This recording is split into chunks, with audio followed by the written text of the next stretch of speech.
Welcome.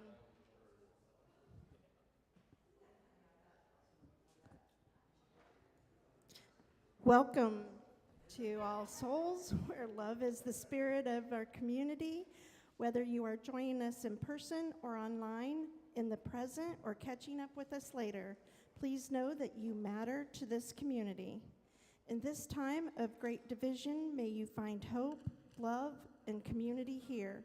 Please rise and embody your spirit to meet your great neighbor with your name and pronouns. Folks online, please introduce yourselves in the chat.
So you just heard the prelude music from the Gedanken sind frei, and I just wanted to offer a few words before we sing it.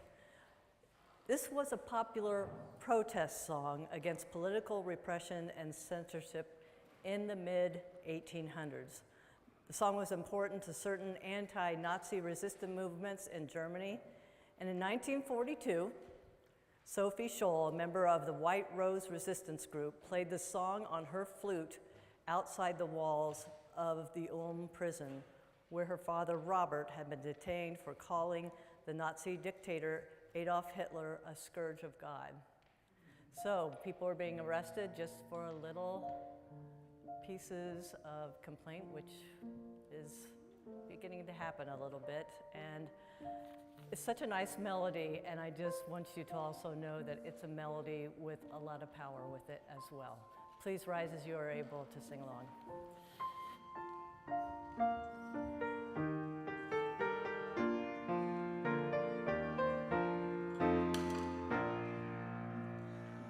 Die Gedanken sind frei, my thoughts freely flower. Die Gedanken sind frei, my thoughts give me power. No scholar can map them, no hunter can trap them, no one can deny. Die Gedanken sind frei. My thoughts are as free as wind o'er the ocean, and no one can see their form or their motion. No hunter can find them, no trap ever bind them. My lips may be still, but I think what I will. A glimmering fire, the darkness will brighten. My soaring desire, all troubles can lighten. Though prison enfold me, its walls cannot hold me. No captive I'll be, for my spirit is free.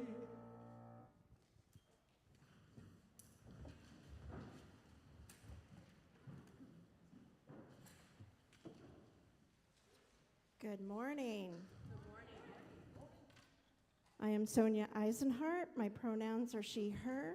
I will be serving as the worship associate for today's service, together with Reverend Nancy Olson, Director of Congregational Life and Faith Formation, Reverend Mary Ann Macklin, our returning guest minister, whose pronouns are she, her, and Liz Elsmore, Music Director, pronouns she, her. And we are your worship team on the chancel today. Rev Katie, our senior minister, is on vacation in Buenos Aires and will be returning to the pulpit July 19th. People of all ages are joyfully welcome in service. Nursery care is available if that option works best for you. I invite everyone to please complete a connection card in person or online. This card is a great way to let us know if you would like support, need assistance, have a new contact information, or have an interest, comment, or question. Please place it in the offering basket. As we begin our time together, we acknowledge the land itself and those who have sustained it through the generations. We are on the upon the unceded land of the Lenape, Menominee, Cascade, Shawnee, and Kickapoo people who were pushed from their land and whose children have been stolen for generations. As we strive to be a community of justice, may we continue to find ways to make reparations.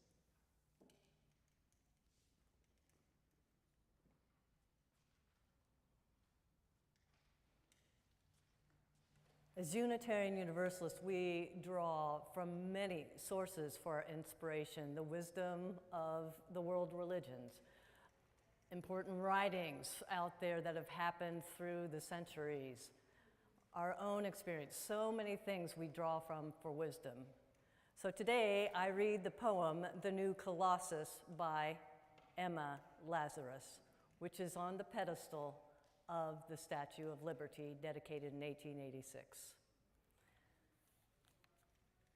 Not like the brazen giant of Greek fame, with conquering limbs astride from land to land, here at our sea-washed sunset gate shall stand a mighty woman with a torch, whose flame is the imprisoned lightning, and her name Mother of Exiles. From her beacon hand glows worldwide welcome.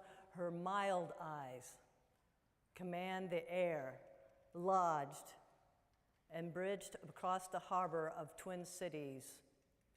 Keep ancient lands your storied pomp, cries she, with silent lips. Give me your tired, your poor, your huddled masses, yearning to breathe free. The wretched you see as refuse of your teeming shores. Send these, the homeless, tempest-tossed, to me, and I will lift my lamp beside the golden door. The New Colossus by Emma Lazarus.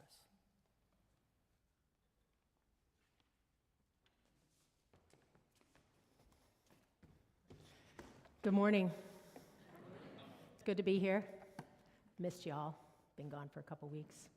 Elena will be lighting our chalice. Thank you, dear. So this ritual of lighting our chalice, it reminds us to live into our covenant, to put love into action, and to live out this community of love and justice that we are working toward.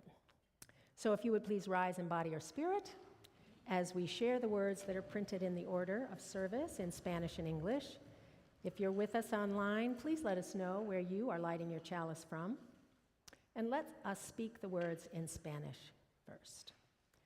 El amor es el espíritu de esta iglesia, y el servicio es su ley, vivir juntos en paz, buscar la verdad en el amor, y ayudarnos unos a otros. Este es nuestro pacto. Love is the spirit of this church, and service is its law, to dwell together in peace, to seek the truth in love, and to help one another. This is our covenant. And you may stay standing. Little trick there.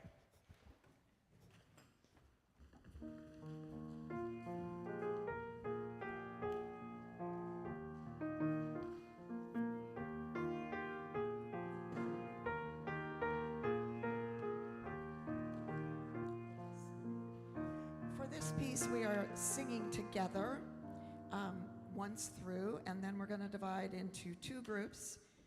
I'll be on this side, and you'll be with me this side, and that side will be with Ron.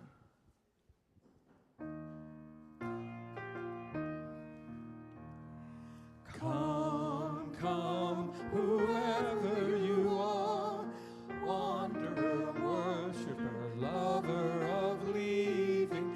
Life is no caravan of despair. Come, yet again come. Come, come, whoever you are. Come, come, whoever you are, wanderer, worshiper, lover of leaving.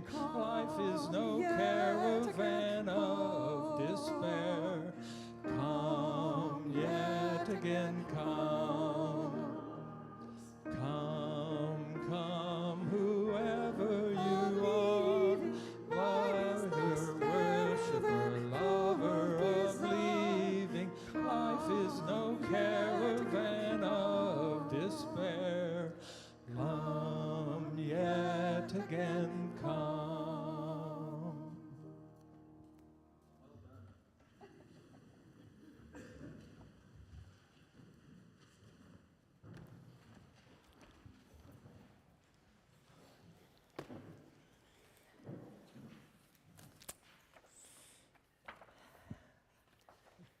So, Yes, Mary Ann, yes. I know that you know a lot about the Statue of Liberty. I do now. Well, you're dressed the part. I am. Pretty good. It's good. It's very good. You may have heard of something called the Statue of Liberty. And I'm going to share more from this book called Her Right Foot by Dave Eggers and the art by Sean Harris. Because I have a feeling that though you know a lot about the Statue of Liberty, there might be a couple things. Wouldn't you say, Mary Ann? Just Yes. a couple things. I learned a lot. She learned a lot. Did you know that the Statue of Liberty comes from France? I did. Yes, you were listening in fifth grade. Yes, I was. That is true. And this book is a factual book. So one day there was a Frenchman named Edouard de la Boulaye, and he had an idea. And this idea was to celebrate the 100 years of the United States of America, that it had been around for 100 years, and he wanted to give them a giant sculpture. And so he convinced, I imagine he had to do quite a bit of convincing. I don't know the fact. That's not a fact. That's just a... No, it's true. It's true? Yes. Oh, it is true. Yep. Okay. He convinced another Frenchman, a Frenchman with an Italian last name, to design the sculpture. And this artist's name was Frederick Auguste Bartholdi. Bartholdi. He designed the statue. He first made very small models of the sculpture, then he made larger ones, and finally the one that we know, which is 305 feet above the water. And the skin on this statue was made of copper, and it was just as thick as 2 pennies. It was very, very thin. Now, this is not in the book, but I had to look up 305 feet. Yeah, Did you look that up too? I did too. Yeah, And what'd you find out? It's really tall. It's tall. So what I found out, it's like 25 to 30 feet story building. Okay, that's how tall it is, 25 to 30 feet. And then the pedestal is also 305 feet tall. But the French didn't have anything to do with that. We did. So these parts were all taken down in France, and they were put together in the United States. Oh, but wait. First, they were assembled in Paris, and did you know this? Ask your friends and even your teachers if they knew that before the Statue of Liberty was assembled in New York, she was first constructed in Paris. I mean, your friends and teachers will be astounded. Just tell them. And they'll be impressed, and they might think you're fibbing, but you are not. Not. Because this really happened. The Statue of Liberty stood high above Paris for almost a year in 1884. And after they assembled that in Paris for a year in 1884, they took it apart. Can you imagine the people who put it together, what they were saying in French? Woo! I know some French words, but never mind. We won't say those here. We are in a sanctuary. Yes. In 1885, after they took it apart, they put it in parts in 214 crates. And they put these crates on a boat. The boat sailed across the Atlantic and came to New York. Many of you know New York. I don't have to say anything about that. Hundreds of workers, perhaps 214 of them, took the pieces out of the 214 boxes and began to rivet them pieces together. Assembling the statue took, how many months did you think? I know you don't know this for sure, and that's okay. I don't know. But what do you think? 12? What do you think? 18. Oh, 17. 17 months, and it all happened on this island. Yep, all happened there. So the Statue of Liberty was made of copper. Like I said, it's very thin copper, and copper starts out brown. Yes. So those of you who have seen the Statue of Liberty, you have not seen a brown Statue of Liberty, have you? No. Very slowly, when left outside for long periods of time, copper will actually oxidize, and when it does, it turns this bluish-green color. So the Statue of Liberty that everyone in New York saw being constructed was actually brown, but of course now it has become, after 35 years, it became this bluish-green kind of color. And you may have known, and I think you do know this, that the statue is carrying in her left hand the date July 4th, 1776, on which the Declaration of Independence was signed. And you may know that the 7 spikes on her crown represent the 7 seas on earth and the 7 continents and the sun's rays. Yes. Just saying. And you probably know that the torch in the right hand that she carries is a symbol of enlightenment. It is lighting the path to liberty and freedom. Let me say that again. It is lighting the path to liberty and freedom. And you may have, this is just a little aside, you may have known at one point Thomas Edison, the inventor of the light bulb and record player, once proposed to have a giant record player inside the Statue of Liberty. And he did. He wanted the statue to be able to speak. No. In the end, though, the idea was not taken. Good. Yeah, no, no. But there's one thing you might not know. You can put the candle down now. One thing you might not know, and this is the central point of this book and this story I'm telling you today, a point that this author apologizes for waiting so long to tell you. The point is that even if you have seen a picture of the Statue of Liberty, or many pictures of the Statue of Liberty, or even hundreds of pictures of the Statue of Liberty, you probably have not seen pictures of her feet. And even if you have seen pictures of her feet, you probably have not seen the pictures of the back of her feet. And in particular, her right foot. What's that about? What's that about? What's that all about? And if you could look at the back of her right foot, you would see, together, she is going somewhere. She's going somewhere. She's in stride. She's on the move. Let's pause here. This is a lot. Let's collect ourselves and think about this. Let's discuss this. Let's think about and discuss the fact that this is the largest sculpture in all the land and the most iconic symbol of the United States of America. And let's talk about the fact that this statue has welcomed millions of visitors and immigrants to the United States of America. People talk about her unusual headgear. They talk about her gown, which seems a very heavy kind of garment, which likely might result in lower back issues. Seriously? They talk about her beautiful torch and the severe look on her face. But no one talks about the fact that she is walking. This 150-foot woman is on the go.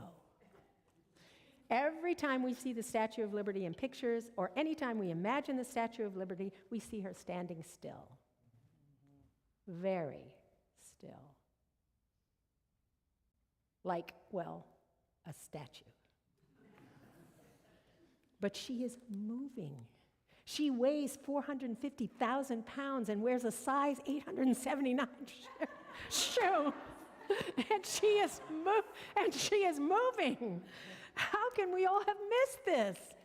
Or even if we saw this and noticed this, how is it that we have seen and noticed a 450,000 pound human on her way somewhere and said, hey, just another 150-foot woman walking off a 150-foot pedestal?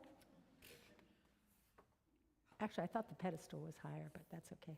And most important, where's she going? Is she going to Soho to get a panini?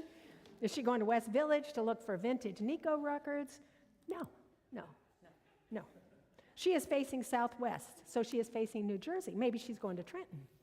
No, she's facing southeast, so she is not going to New Jersey, but she's going somewhere. But where? Why is she moving? There are certain things we know. We know that around her feet, we don't see them here, but around her feet are chains. They are broken chains, implying that she has freed herself from bondage. We know that Bartholdi wanted us to know this. He wanted us to see the chains. People have talked about the chains, but few people have talked about the foot that is so obviously in mid-stride, about the fact that her entire leg is in mid-stride. What does this mean? What does this mean that we often forget about this right foot, this right leg? Well, Eggers has an idea. Okay. He has a theory. Here's a reminder. If the Statue of Liberty is a symbol of freedom, if the Statue of Liberty has welcomed millions of immigrants to the United States, then how can she stand still? Liberty and freedom from oppression are not things you get or grant by standing around like some statue. No. These are things that require action. They require courage. They require an unwillingness to rest. The Statue of Liberty was not built to welcome just 1,886 immigrants from Italy on one certain Sunday in, say, 1886. No. She was built to welcome 3,000 immigrants from Poland the next day. The next day, 5,000 Norwegians. After that, 10,000 Glaswegians. Then Cambodians, then Estonians, Somalis, Nepalis, Syrians, Liberians. It never ends. It cannot end. After all, the Statue of Liberty is an immigrant too. And this is why she's moving. This is why she's striding. In welcoming the poor, the tired, the struggling to breathe free, she is not content to wait. She must meet them in the sea. Greet them. Be out there. Emma Lazarus, as Rev Mary Ann read the poem from Emma Lazarus, and let's just repeat the last stanza of that poem that is on the Statue of Liberty. Give me your tired, your poor, your huddled masses yearning to breathe free, the wretched refuge of the teeming shore. Send these, the homeless, the tempest lost to me, tempest tossed to me. I lift my lamp beside the golden door. Lady Liberty, our Statue of Liberty. Perhaps you've learned a couple things today that shed a little bit more light on our Statue of Liberty. Thank you.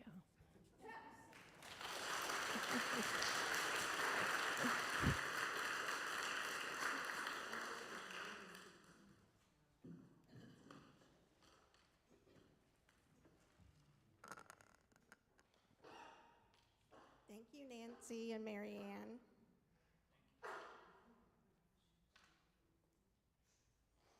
Please join me in taking a few moments to note that which is currently bringing joy or sorrow to our community.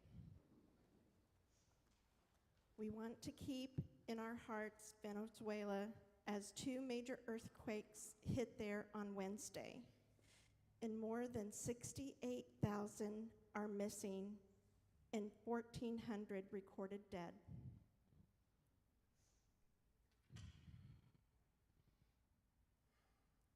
You can't have the dark without the light.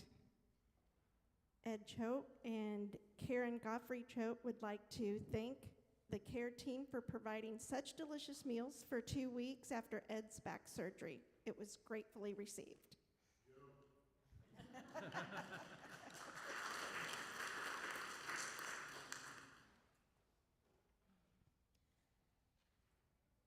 Let us hold a moment of silence together for the joys and sorrows in our hearts that are yet unnamed.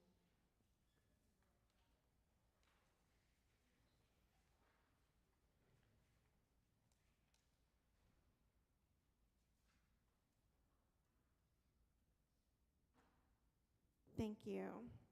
Please rise and body our spirit as we sing 155.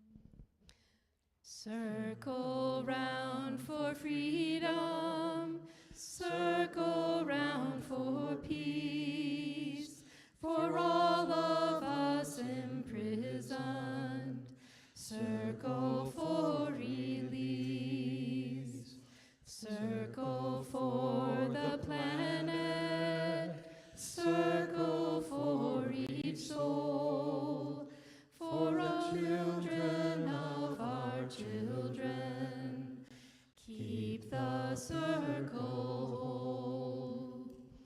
Circle round for freedom, circle round for peace, for all of us imprisoned, circle for release, circle for the planet, circle for each soul, for all children of our children, keep the circle whole.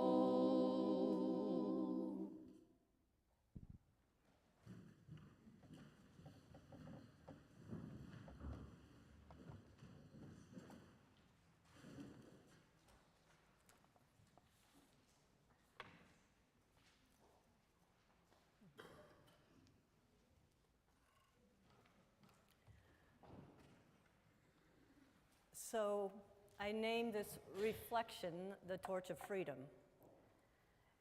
And I wrote in the blurb for your newsletter that I realized before you gather again for Sunday worship next Sunday, it'll be July 5th. And the United States will have already celebrated its 250th anniversary, marking the adoption of the Declaration of Independence on July 4th, 1776. This upcoming milestone provides an opportunity for many of us to reflect on our country's history and its principles of liberty and freedom. And then I put, Reverend Macklin will share reflections on the symbolism of the Statue of Liberty, of which I didn't know that much about, and what we might need to meet this moment and move forward as Unitarian Universalists, while centering love and freedom.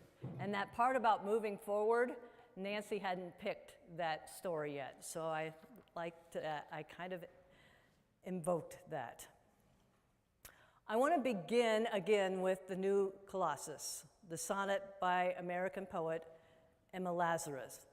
And by the way, there was a call for poems to put at the Statue of Liberty, and many well-known poets of the time, I remember one of them was Mark Twain, others wrote poems, but this was the one that was selected. She wrote the poem in 1883, and this contest of sorts was to raise money for the construction of the pedestal for the Statue of Liberty, which was called not the Statue of Liberty, but Liberty Enlightening the World. It was about enlightenment. That's the original meaning of the torch. In 1903, the poem was cast on a bronze plaque and mounted inside the pedestal's lower level. I'd like to go through it again. Not like the brazen giant of Greek fame. Again, this is called the new Colossus. Not like the brazen giant of Greek fame with conquering limbs astride from land to land. This is a reference to the Colossus of Rhodes, who was thought to have straddled the harbor of Rhodes as the ships came in. Nowadays, historians think that that was just architecturally impossible. And I always think so it would be weird to be straddled and have ships going underneath and looking up, but that's how they said it was. But this Colossus, which they now think was on the side there of the harbor, was very much a symbol of intimidation, of imperial power, of territorial domination. And it stood for these things. So Emma Lazarus said, no, not like the brazen giant of Greek fame with conquering limbs astride from land to land. Here at our sea-washed sunset gate shall stand, looking over the sunset, a mighty woman, not a meek woman. A mighty woman with a torch whose flame is the imprisoned lightning. Electricity had just become a big thing. And so that was part of it. And her name, Mother of Exiles. From her beacon hand glows worldwide welcome. Her mild eyes, not eyes of tyranny, command the air-bridged harbor that twin cities frame. And I did not know what that referred to. Well, New York City and Brooklyn used to be separate cities, and the Brooklyn Bridge was just being built or had been built. And it was just about 10 years later that they came together. And then there's what is called a volta. There's a big turn in the poem because she actually, after they say, her mild eyes command the air-bridged harbor that twin cities frame, her voice gets invoked. There's quotes. Keep ancient lands your storied pomp. And she's referring to the wealth, the aristocracy, the monarchies. Cries she with silent lips. It's a great paradox there that she could get this message with her gaze. Give me your tired, your poor, your huddled masses, yearning to breathe free. It certainly has new meaning for us as a country in this last decade. I can't breathe, but we want people yearning to breathe free. And then she gives us the viewpoint of the countries that will not keep these people, the refuge, the wretched refuge of your teeming shores out there. Send these, the homeless, the tempest-tossed me. I lift my lamp beside the golden door.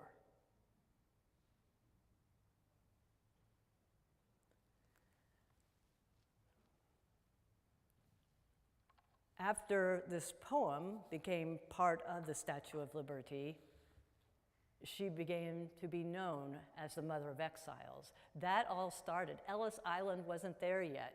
This came later. All of this for me is a powerful, sacred, feminine archetype that this country has owned. And the Reverend Dr. Karen Tate, you know, when you hear sacred feminine archetype, what are you talking about? She says, honoring the sacred feminine is the spiritual sense, means valuing the feminine principle along with the masculine principle as equal and fundamental aspects of the sacred. From a planetary level, it means respecting and healing our Mother Earth. From a cultural standpoint, it means revivifying the archetype of the sacred feminine through everything, entertainment and the arts. Think of poetry. Think of all that's happening. Using the language that gives equal emphasis to the pronouns she and her and other pronouns. In the societal sense, it means recreating the role of priestess and respecting the contribution of women in business, in science, in art and politics and music, as well as the home and community. In a religious view, it means offering ceremony and service that reaffirms our connection to the divine feminine, the goddess, the earth, and each other, which then makes me love the Statue of Liberty even more. In the human sense, honoring the sacred feminine means especially valuing the innate worth of women's bodies, their minds, their soul, as well as appreciating the feminine qualities in the male character. All of this, for me, becomes part of the Statue of Liberty. And when I think about this, words came back to me for somebody I consider a saint. I always say it's the poets of our time who have become the saints. They are so much speakers of truth. This is from Maya Angelou. My wish for you is that you continue to be who and how you are, and to astonish a mean world with your acts of kindness. That too is what the Statue of Liberty is saying. Now, I have a little diatribe I go into now again about the difference between kindness and nice. Nice is appeasing. It's not being who we are. It's being something that, oh, this is probably what I should do in this moment. It's an ego protection. It really comes from the head. I see when I'm being nice really easily. Kindness involves courage. It's being who and how we are at the core, just as Maya Angelou had said. It is from the heart. It has that courage. It has a real sense of presence. You are there in that moment, and suddenly you feel called to do this thing, this kindness. And maybe, sometimes, and maybe always, it makes us a little vulnerable when we offer that type of kindness. Again, Maya Angelou, my wish for you is that you continue to be who and how you are, and then astonish a mean world with your acts of kindness. There's one thing that always comes back to me when I think of that, and I was traveling, and I don't know if I was in a safe space or not, but there was kind of a motorcycle gang there, and I heard one of the women say to the person she was riding with, my lower back, I wish I had lost my pillow. And I heard that, and I'm like, oh, I've got a pillow in my car. And I started sweating. But I knew the kind thing to do is go get my pillow and take it over there. And, if they ate me alive, fine. I don't know. I was nervous, but I did it. And my heart opened and their heart opened. It's those times where we could easily just get in the car. And the world seems pretty mean right now. On June 25th, the Supreme Court issued what I'd call a major decision to end temporary protected status for about 350,000 Haitians and 4,000 Syrians currently in the US. They called it a procedural decision, but it blocks federal courts from being a place people can go and challenge it as well. It really is a green light for the executive branch of our government to dismantle temporary protective status. They've named some countries. There's a list of 13 more that will probably get named as well.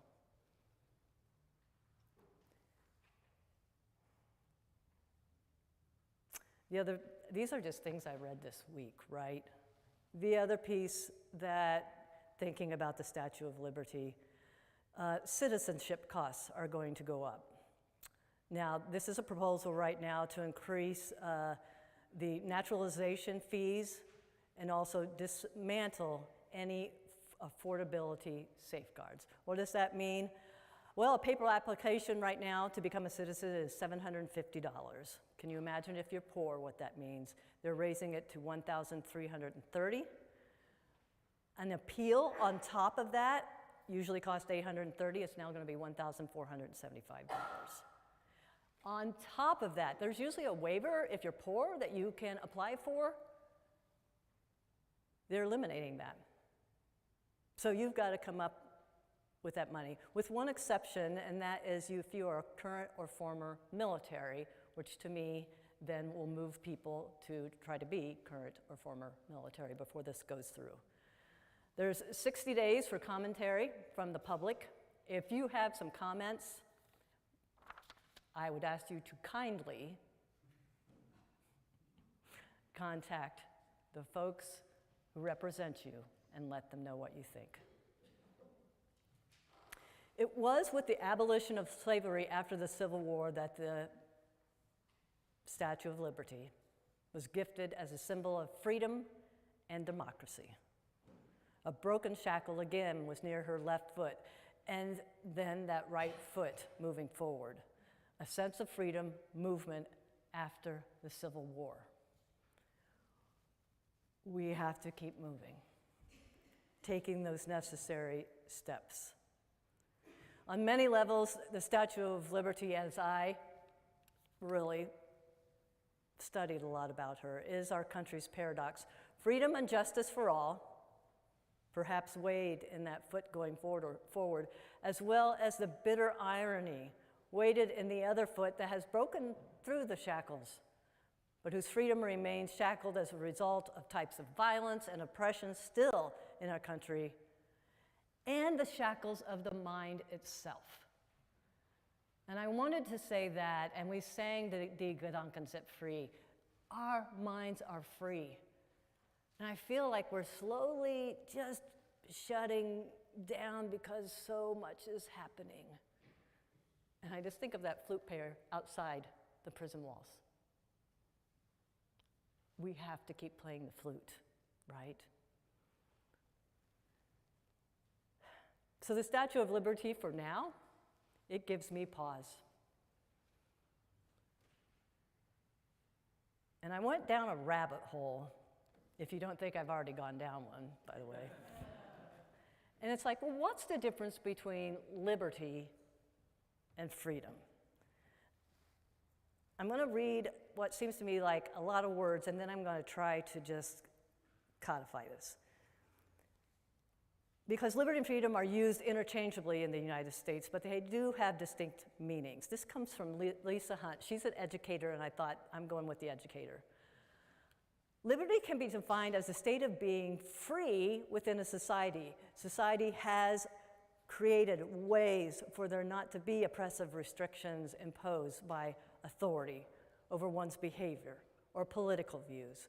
It emphasizes the rights of individuals to be left alone and make their own choices without interference from the government or other institutions, which now I would say include our colleges and universities. The idea of liberty is enshrined in the United States Constitution, which guarantees a number of fundamental freedoms, such as freedom of speech.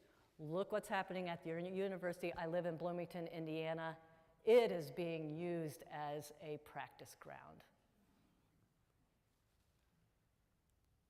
Religious freedom.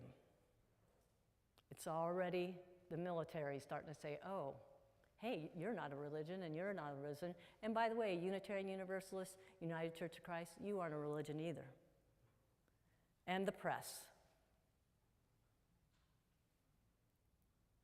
Use our kindness to go forward and to speak our truth. So that's liberty. And freedom, on the other hand, refers to the ability to act or think as one wants without being hindered by outside forces. It's often that idea of self-determination. The pursuit of happiness is much about what freedom is. So one way to think about this is freedom is about your gut and your choices, living from the inside out. Liberty is about the rules and the society in which you live. Liberty is more about outside in. It's what is protected and what limits the laws and what it can do. It helps us live freely and peacefully together. The rules guarantee that no one can unfairly stop me. Freedom of speech, freedom of religion, a right to a fair trial. That's not happening either. So we have these core freedoms that the law protects. But liberty should include all those guardrails, those safety rails. Your liberty to drive a car is protected, but you have to obey traffic laws so you don't hurt others. And what about freedom from violence? Freedom from violence. For whom? From whom? ICE violence, voter violence. Is everyone equally protected? So I realized as I was putting together this sermon, I was like, oh, well, 4th of July is going to happen. And then I realized I'm going to have my summer break. I've been coming here once a month, which has been a great joy of mine. But I won't be back till October 11th. And then I was like, that's right before the midterms. Big questions to think with the midterms out there on the horizon. And here, from someone else I consider a saint, and not just because she was in Star Trek once. Although that certainly moved her up for me. Stacey Abrams. Our ability to participate in government, to elect our leaders, and to improve our lives is contingent upon our ability to access the ballot. We know in our heart of hearts that voting is a sacred right. I just feel like that's a sacred feminine coming in right there. The fount from which all other freedoms flow. There's going to be a lot out there about what we can do about voting rights from the Unitarian Universalists Association, from other places. I asked you to kindly move forward with courage to help make that a place that is equal for all. And if you get a chance to see on PBS, there's a musical called Suffs. Has anybody seen that yet? It's in great performances. It's about the suffragist movement. It's incredibly powerful because it focuses on the events from 1913 to 1920 and shows the struggles and the courage of the suffragists, which you often see they're made fun of. Take a look at this musical. But it also explores the generational tensions that were going on, which is part of any movement, the racism that was happening within the movement that had to be confronted, and key figures like Alice Paul, Ida B. Wells, and Carrie Chapman Catt. If you don't know any of those names, I encourage you to go to great performances, if you can, on PBS and listen to Suffs. It did win. The person who created it, it was Shaina Taub, made history as the first woman to win Tony Awards for both Best Book and Best Score in a single season for her work on this. Again, Stacey Abrams. Our ability to participate in government, to elect our leaders, and to improve our lives is contingent upon our ability to access the ballot. We know in our heart of hearts that voting is a sacred right. I just looked at the clock to make sure I wasn't going over. We know in our heart of hearts that voting is a sacred right, the fount from which all other freedoms flow. We heard a lot about the Statue of Liberty today. What truth for you now. I was just thinking, as we go into 4th of July, we're going to see images of her. I hope this will just give you that time to stop and reflect.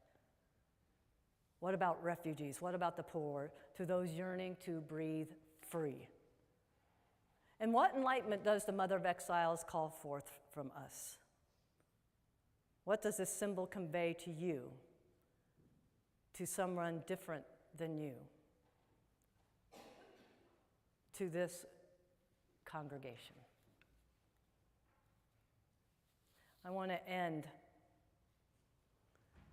with Freedom by Langston Hughes. In the musical theater stuff, there's a song called Wait My Turn, sung by Ida B. Wells. And she's told as a black woman, well, yeah, you need to march in the back because you have to wait for a turn. And she was like, no, I'm not going to wait my turn. Freedom by Langston Hughes. Freedom will not come today, this year, nor ever through compromise and fear, I'd add, and being nice. I have as much right as the other fellow has to stand on my 2 feet and own the land. I tire so of hearing people say, let things take their course, tomorrow is another day. I do not need my freedom when I'm dead. I cannot live on tomorrow's bread. Freedom is a strong seed planted in the great need. I live here too. I want my freedom.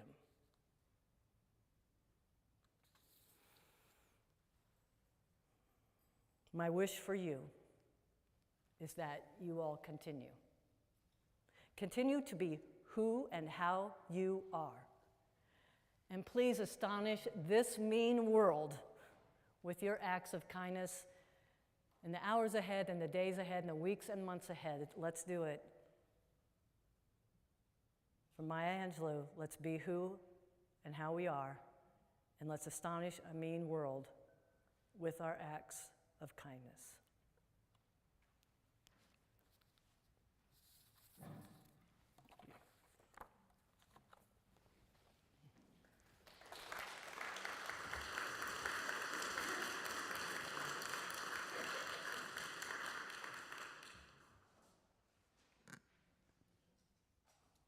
Thank you, Mary Ann.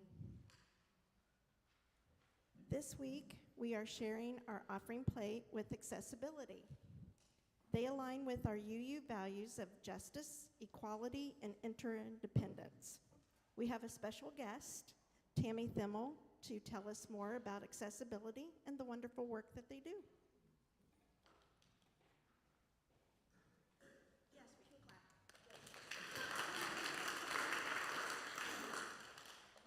Thank you, Sonia, and thank you so much for having me today. I will be brief. She has the shepherd's crook, you just don't see it. At its very simplest, accessibility serves to enhance the brilliance and the light of our peers with disabilities in Central Indiana. We do that in a unique way because we ourselves are people with disabilities.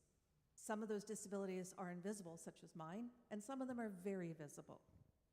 So we use a very specific peer model, and we provide supports and services to increase their independence in the way they wish to have it increased. So in the reference from earlier today, we stride also in this community to enhance the systems change that are necessary to make sure that people stay in their homes, that they stay in the community of their choice, in the way they wish to live, not the way others might wish them to live. The era of institutionalizing people and hiding them from view was over, and we need to make sure that it continues to be over. So accessibility will be out there in the world, striding forward, hopefully with our light shining bright, to say never again. Nothing about us without us is the motto of Judy Heumann, and we seek to do that in our community, to raise the voices of our peers with disabilities, to enhance their ways of living, and to do it in a joyful and hopefully kindly manner. It's a little shocking how often the word nice is meant as a compliment, and in reality, it's the most tepid of insults. So I urge you, if you have any needs or know of anyone in the community that has needs, to reach out to us. We are here to serve, and it's something we do joyfully. And I'm delighted because our senior advocate, Sonia, recently promoted to that position, is doing an amazing job of reaching out into the community. So if you can't find me, you can find her. And again, thank you so much for inviting us to have a short message with you, and we'll be available a little bit later if you have any particular questions.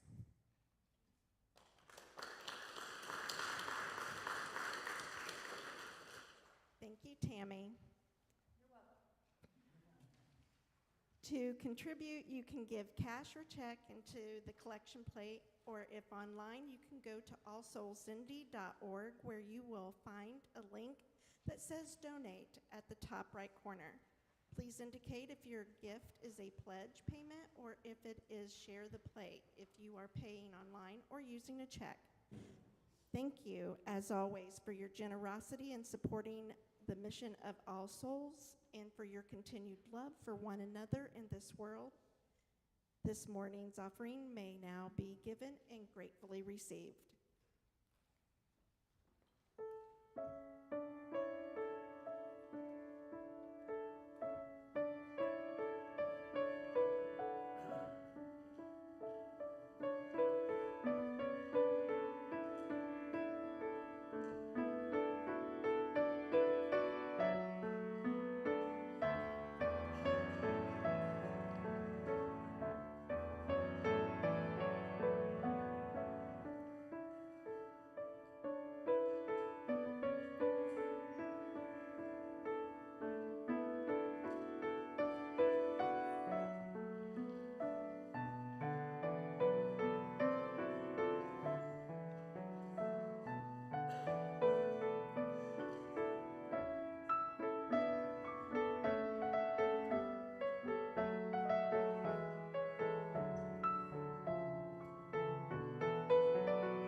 In gratitude for our musicians, which completely hold the worship service together.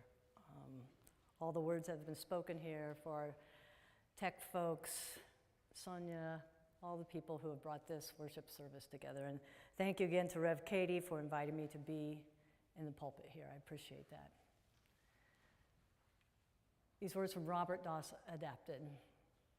For all who seek God or Goddess, the great love that flows through this universe, may it go with you. For all who embrace life, may life return your affection. And for all who seek a right path, keep moving forward with joy in our hearts, with kindness in our being, and with nurturance from this community in these times. Blessed be.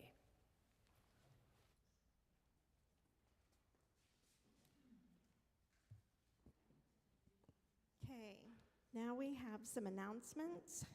The Reiki Circle is taking a break for the summer and will resume in September. Spare Change Fundraiser. There will be a jar during each coffee hour each Sunday for you to donate your spare change.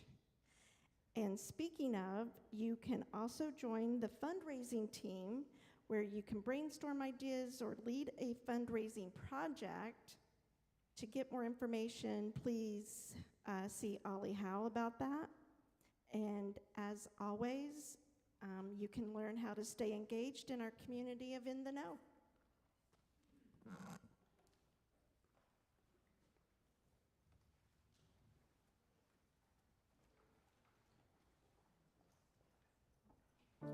Please rise as you are able as we sing the last song for today, 287.